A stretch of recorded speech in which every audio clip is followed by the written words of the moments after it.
and welcome to the Aviation Showcase with me, Madison James. In this podcast series, we talk to interesting industry guests about the most exciting products and services in aviation today. In this episode, I'm joined by Wolfgang Fasching, who is the head of commercial and head of the Austrian Branch Office at HiSERV. Welcome, Wolfgang. Welcome, Madison. Glad to be with you. Thank you so much. We're glad to have you. So HiSERV started operations in 2017, I believe, as a ground support equipment rental service, and manages a fleet of about 14,000 units. So I guess the GSE leasing and rental sector has undergone quite significant change over the years. And the way that ground handlers and airports manage their fleets is changing, for example, through GSE pooling projects. And so I'm really glad that you're on today, Wolfgang, to talk about your perspective on this, because especially given HiSERV is one of the largest GSE leasing and service providers in Europe. So we will get to that in a moment. But before I dive into the discussion, Wolfgang, I just wanted to ask you about your background in the industry. I heard that you spent 22 years at Vienna Airport, for example. So I was wondering if you could talk a bit about that experience and kind of the experience that you brought into HiSERV. Madison, I'm glad to do this. Yes, you researched very well. I was 22 years at Vienna Airport. In total, I'm now around about 30 years in aviation industry. I joined Vienna Airport at the stage when there was the liberalization of ground handling in the European community, and Vienna Airport in those days was trying to get fit for this liberalization. And when I joined the airport, I entered ground handling and I got stuck for the next 30 years in one capacity or the other. So in my job at Vienna Airport, I had the chance to view ramp operations, passenger handling operations, cargo, load control, in all various aspects and management capabilities. And with this experience, I had a quite good overview about what the industry needs from the perspective of an ground handler that is owned by an airport, but also seeing independent ground handlers, what their needs are. And this input and information I could bring to fruition with HiSERV when I joined them in 2021, because I saw it from a customer perspective and then had the chance to bring this into HiSERV in order to squeeze one or the other door open and have an idea what the customer really needs, where the touch points are, and what is essential. Okay. Yeah, that definitely sounds like, really useful experience to have. I know that the GSE leasing rental sector has changed a lot over the years due to things like COVID-19. That was quite a big shock for the industry. And also, I've heard that global conflict has kind of played a role, leading, customers to want more flexibility in times of uncertainty. Ground handlers want things like flexible short-term contracts, so they can, change as and when needed if routes suddenly cancel and things like that. I was wondering what your kind of experience has been at HiSERV of all of this. How has kind of the demand changed over the last few years? What kind of, key market factors are attracting customers to your services? Before I start answering this question, I want to drive home one point that is essential. There are basically three players in this industry from a customer side. It is not only the ground handlers, it is airports, some of those, and it is airlines. And the need, the necessity, and the view that they have on the ground handling market and their strategy, whether they want to own equipment or lease, differs a lot. So this is something that we always keep in mind when we are trying to get all of the three players as our customers. And I'm glad and proud to say that HiSERV has not only ground handlers, but also airports and airlines where they are asking equipment to be rented from us. Basically, what you were referring to is a matter of fact that for the ground handlers themselves, the market environment is the most volatile. They have to apply for licenses. They have to try to get customers. They get market share, but need to keep the market share over their license period, and then, of course, try to renew their license. And Right. before the pandemic, this was, I would say, rather stable. The environment was, if you had won a license at a given airport, you could be pretty sure that you can renew the license. Since then, what we observe is that there is a lot of fluctuation, even more flexibility. Incumbents lost their licenses, not only at some major German hubs, but if you look what happened in Spain, where AENA was tendering the licenses for all 44 airports, there has been a huge upheaval of who was granted a new license, who lost the license. We saw something similar in Brussels, and we are now watching closely what's going to happen at Schiphol in Amsterdam. Saying Right. this means that especially the ground handlers are more and more faced with a situation to say, if I'm not able to keep a license, can I get rid of my assets if I own them? So it would be a good idea to be in a position either to not owning them and dealing with companies like HiSERV to have it rented. So if I lose my license, I can be pretty sure to get these assets away from my books. Or even if I own them, maybe I find somebody who is prepared to take the equipment, purchase this, and use it somewhere else. And this fluctuation, this volatility is permanently increasing as Right. far as the ground handlers are concerned. It's a little bit different for airports and also for airlines, because airports usually don't need to apply for a license if they are in ground handling. So this uncertainty is not there. And for airlines, it's assured that they don't have the uncertainty, because if an airline opts to do self-handling, they can do so at airports in the European community. So if they say, I need the equipment, the likelihood to say, I'm going to purchase is quite high, but their needs are a little bit different. So in order to bridge maybe a lack of equipment, maybe lead time issues, or trying out new technology is paramount in their decision if they opt to rent something. And we are quite well prepared to cater for all those demands. And we are quite, I think, well prepared to understand how those three different industry players tick and what they need and where their pressure points are. Right.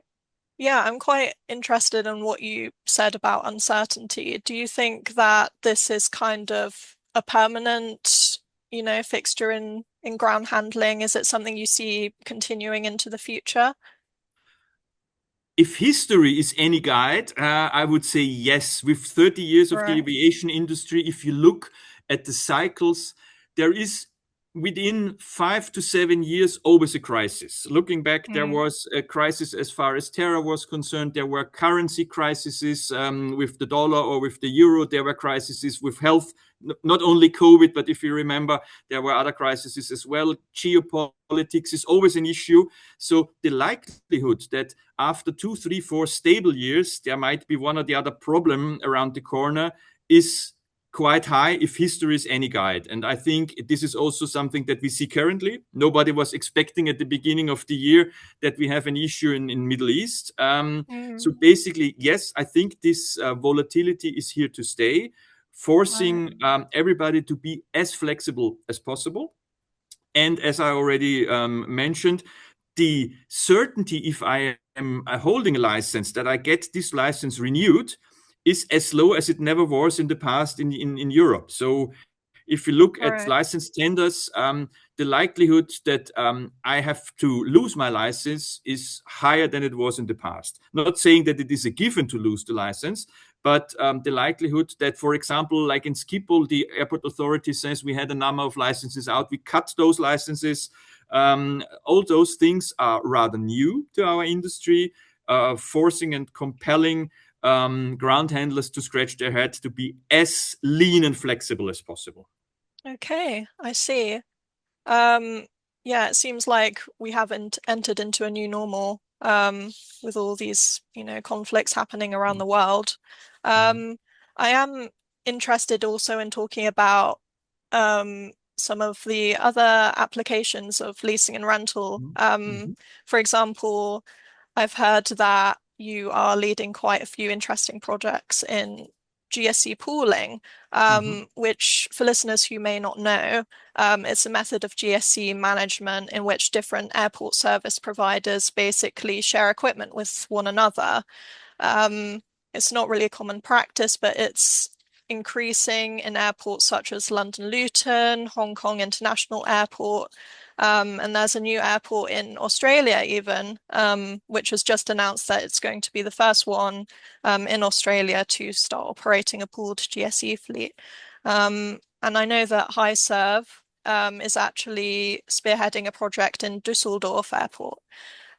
So Wolfgang, I'm curious to know more about this project and what exactly the benefits are for all the stakeholders, the airport, the ground handlers, everyone.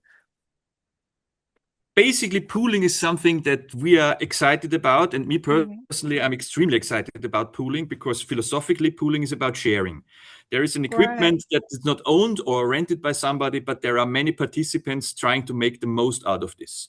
And all the examples that you were mentioning are a sign that pooling could be one of the answers in the future to Mm. mitigate all those risks, all those needs for flexibility and volatility in order to have an additional chance of trying to be as slim and as flexible as possible.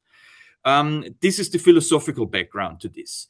You were mentioning some of those examples, and what we in HiSERV saw is it is always a good starting point if the airport is behind pooling. And there are many, many ideas and rationales why an airport wants to have a pool established at its tarmac.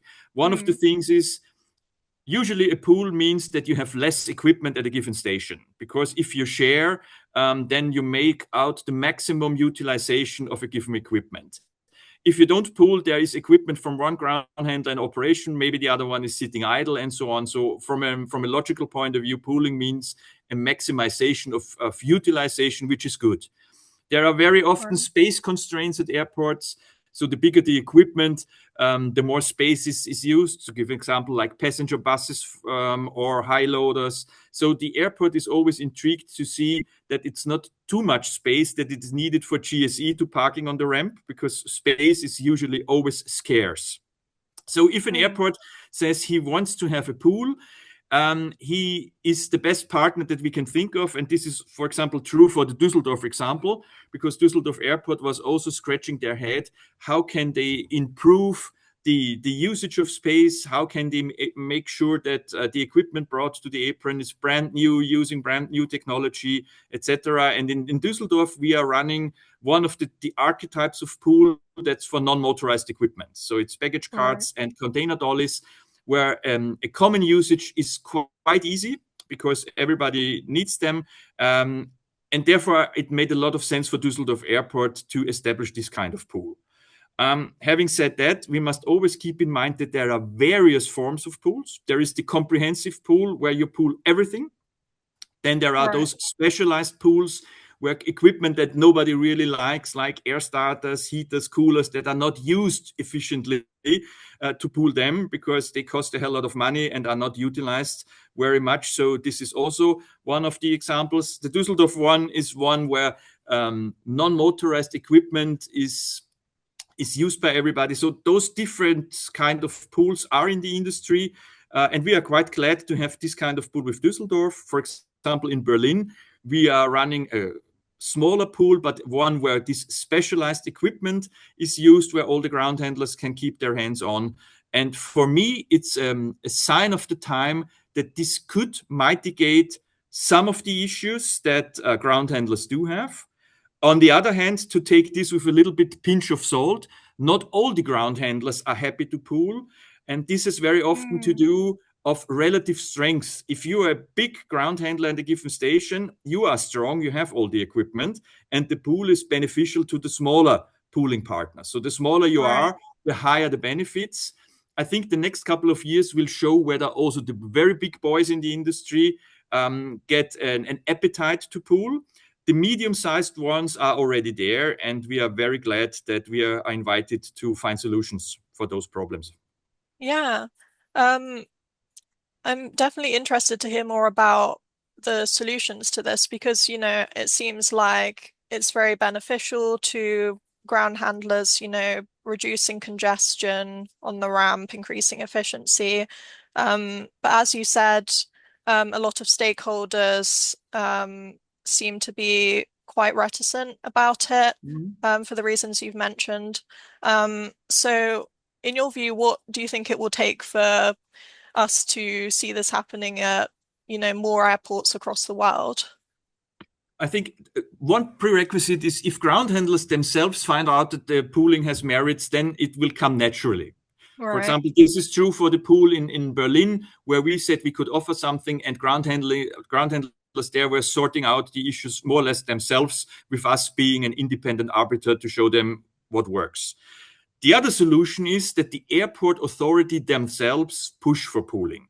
If an airport Okay. is not in ground handling, then it is a little bit easier because then the airport is viewed as an independent player, a referee that can manage the pool. If the airport themselves are in ground handling, it becomes a little bit more complicated because if the airport is running their own ground handling Mm. department, there's always suspicion that they are changing the rules in a way that is beneficial to the airport. But I think the more pools we see, the more good examples we have, the more intriguing it becomes for all participants to share and pool. And we saw if you as a pooling partner bringing in the equipment, if you have all the technology in place that is necessary to make the usage fair, and fairness is one keyword. If the pool is considered to be fair, and if Mm. there is a minimum of mutual trust between all the players, those are I would say, the prerequisites. If this is established, then everybody is convinced about the benefits. If there is no trust, of course, you are not going to share your car with somebody you don't trust.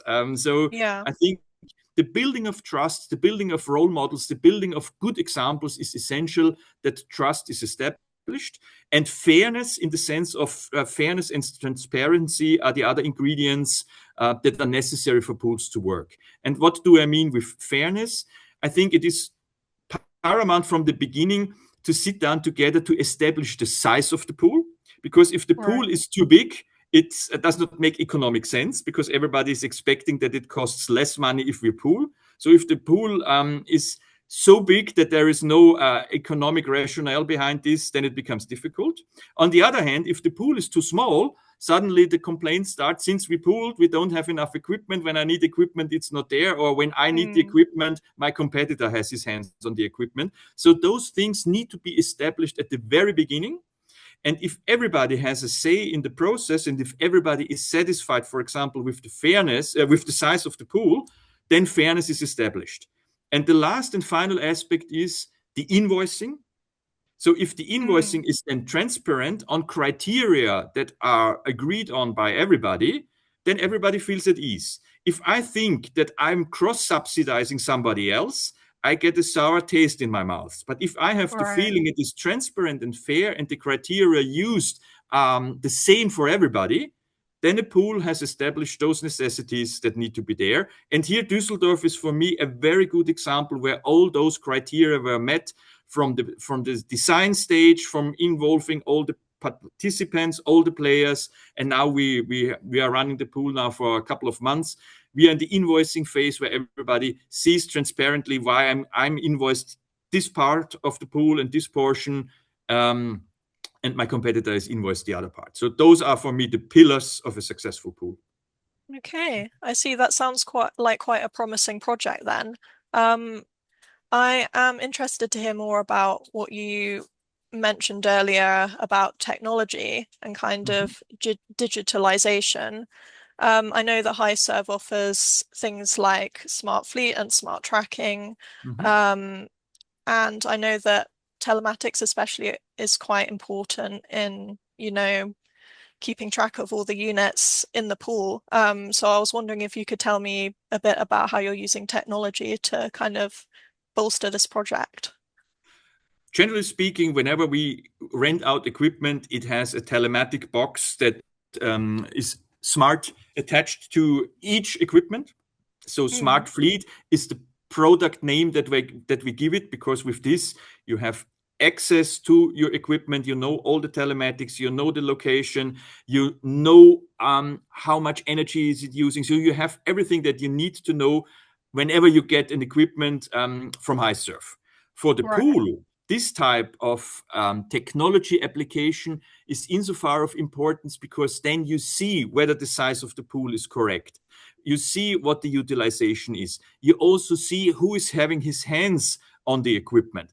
For non-motorized one, that's not that essential, but for motorized equipment, you need to know when was ground handler A using it, when was ground handler B using this. So you need some technology to see the access, the starting of the equipment, the proper return of the equipment, if there is damage to equipment, to find out when was it done and by who, because this can also leave a bad taste in your mouth, is you have to feel I keep it properly and the other one is just damaging this. So this could be some touch points where trust and faith is lost quite quickly. So Right. technology is a key issue, and all the